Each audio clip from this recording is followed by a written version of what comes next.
ድምፃዊ ዮሴፍ ገብሬ ጆሲ ከባድ ሐዘን ውስጥ ይገኛል። ለፋሲካ ሌሊት አዲስ ፊልም ለእይታ ሊበቃ ነው። አንጋፋው አርቲስት መርዓዊ ስጦት አረፉ። የአፍሪካ ድንቃድንቅ መዝገብ ላይ ተመዘገበ። የድምፃዊ ኬኔዲ ኃይሌ የቀብር ስነ ስርዓት ተፈጸመ። ተዋናይ ባዩሽ ከበደ ተመረቀች። እነዚህን መረጃዎች በዝርዝር የምንነግራችሁ ይሆናል። አብራችሁን ቆዩ። ሰላም ጤና ይስጥልን። በሉድ መልቲሚዲያ የሚቀርብላችሁ የመዝናኛ ዜናዎቻችን አሁን መቅረብ ይጀምራሉ። የአፍሪካ ድንቃድንቅ መዝገብ ላይ ተመዘገበ። ለመቄዶንያ የአረጋውያንና የአእምሮ ሕሙማን መርጃ ማዕከል የተደረገ ለሚገኘው የገቢ ማሰባሰቢያ ፕሮግራም ከአንድ ወር በላይ ሲካሄድ ቆይቶ አሁንም እንደቀጠለ ይታወቃል። ይህ የገቢ ማሰባሰቢያ የአፍሪካ ድንቃድንቅ መዝገብ ለተከታታይ ለአንድ ወር ያለማቋረጥ ለ24 ሰዓት የቀጥታ ስርጭት በማድረግና ሪከርድ የሰበረ የገቢ ማሰባሰቢያ አዲስ ክብረ ወሰን በማስመዝገቡ የክብር የምስክር ወረቀት አበርክተዋል። ድምፃዊ ዮሴፍ ገብሬ ጆሲ በከባድ ሐዘን ውስጥ ይገኛል። ይህንንም መልእክት ልኮልናል። ትናንት እሱም እዛው አርባ ምንጭ ጌቴ አቦይ ገብረ መንፈስ ቅዱስ ቤተክርስቲያን አብሯቸው ነበር። ጆሲ ሞት ክፉ፣ የጻድቅ ዕረፍት ምን ብዬ ልጀምር? ከባድ ሐዘን ውስጥ የጻድቁ አቦይ ገብረ መንፈስ ቅዱስ ለዓመታዊ ክብራቸው እንድገኝ ፍቃዳቸው ሆኖ ደጃቸውን ለመርገጥ አርባ ምንጭ ዝጊቴ አቦይ ተገኘው። የታላቁ አብይ ጾም እንደመሆኑ በተአምራዊ ጸበል ልንጠመቅ ቆይታችንን ባደረግንበት ሁኔታ ላይ በድግሱ ማግስት በእናታችን ማረፊያ ቤት ቁርስ እየቀመስን በርካታ የሻሸመኔ ወጣቶች ወደዚያ ግቢ ይገባሉ። ለቤተ ክርስቲያኗ ስጦታና ስለተደረገላቸውም ስለታቸውን ሊሰጡ ገቡ። በመሃል የማህበሩ ሙሴ ወጣት መለሰ ጫካ ጆሲን ስለማናገኘው ፎቶና ቪዲዮ እንነሳ ታሪካዊ ቀን ነው ብሎ እኔም ከተቀመጥኩበት ተስፈንጥሬ የተነሳው በእምነት ጥንካሬያቸው ቀናው፣ ኮራሁባቸው፣ ደስም አለኝ። የደስታ እንባዬን አነባው። በተለመደው በሀገራችን ባህልና በመልካም ልምድ መንገደኛ የሚገጥመው አይታወቅምና እሺ ብለው የመጨረሻ በረከተ ቁርስ አብረን ቀምሰን ተመራርቀን ተለያየን። ከጠዋቱ 3 ሰዓት ከአጸደ ግቢው ወደ መኪናቸው ጉዞ ጀመሩ።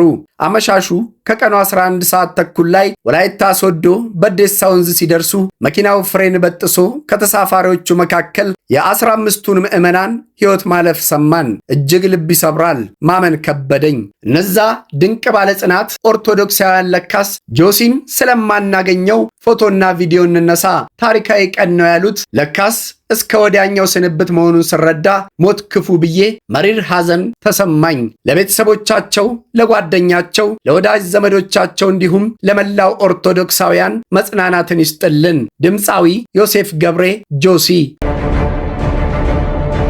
በጉጉት ሲጠበቅ የነበረው ለፋሲካ ሌሊት አዲስ ፊልም በጀርመን ሀገር በተካሄደው ኢሮፒያን ዊብ ፌስቲቫል ተሸላሚ በመሆን የሀገሩን ስም በማስጠራት የቻለው ተወዳጁ ፊልም ወደ ሀገሩ ተመልሷል። የፋሲካ ሌሊት ቸርነት ፍቃዱና መስከረም አበራ ድንቅ የትወና ብቃታቸውን ያሳዩበት የፋሲካ ዋዜማ ምሽት በአዲስ አበባ ጎዳናዎች ፍቅርና ውጣ ውረድ ሲፈራረቁ የሚታይበት አዲስ ፊልም ነው። ታዋቂ የኪነ ጥበብ ባለሙያዎች፣ የሚዲያ ሰዎች እንዲሁም ጥሪ የተደረገላቸው የክብር እንግዶች በተገኙበት አይነቱ ልዩ የሆነ ደማቅ የቀይ ምንጣፍ ስነ ስርዓት መጋቢት 9 ቀን 2017 ዓ.ም ከምሽቱ 12 ሰዓት ጀምሮ በዓለም ሲኒማ በደማቅ ሁኔታ ይመረቃል።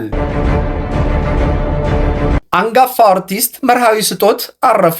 አንጋፋው የኪነ ጥበብ ሰው መርዓዊ ስጦት ከዚህ ዓለም በሞት ተለይቷል። ክላርኔት በመጫወት የሚታወቀው አርቲስት መርዓዊ ከሙዚቃነቱ ባለፈ በትወና መድረክ ተወዳጅነትን ማትረፍ ችሏል። አርቲስት መርዓዊ ስጦት በኢትዮጵያ ዘመናዊ የሙዚቃ ታሪክ ውስጥ ግንባር ቀደም ቦታ ከሚይዙ አንጋፋ ሙዚቀኞች መካከል አንዱ መሆኑ ይነገርለታል። ከ55 ዓመት በላይ በቆየበት የሙዚቃ ሕይወቱ በድምፃዊነት በክላርኔትና አልቶሳክስ የሙዚቃ መሳሪያ ተጫዋችነት በሙዚቃ ግጥምና ዜማ ደራሲነት እንዲሁም በአቀናባሪነትና በሌሎች ዘርፎች ማገልገሉ ይታወቃል።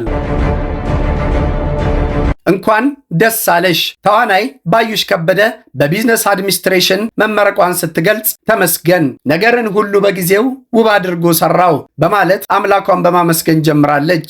ያንተ ሰዓትና ቀን ወደርና አቻ የለውም፣ ስለ ሁሉም ነገር ተመስገን ያለችው ተዋናይ ባዩሽ ቤተሰቦቼን፣ ልጆቼን፣ ጓደኞቼን፣ አብራችሁኝ የተማራችሁ ተመራቂዎች፣ ያስተማራችሁኝን መምህራን ሁላችሁንም አመሰግናለሁ፣ ከእግዚአብሔር ጋር ይቀጥላል በማለት ምስጋናዋን አቅርባለች።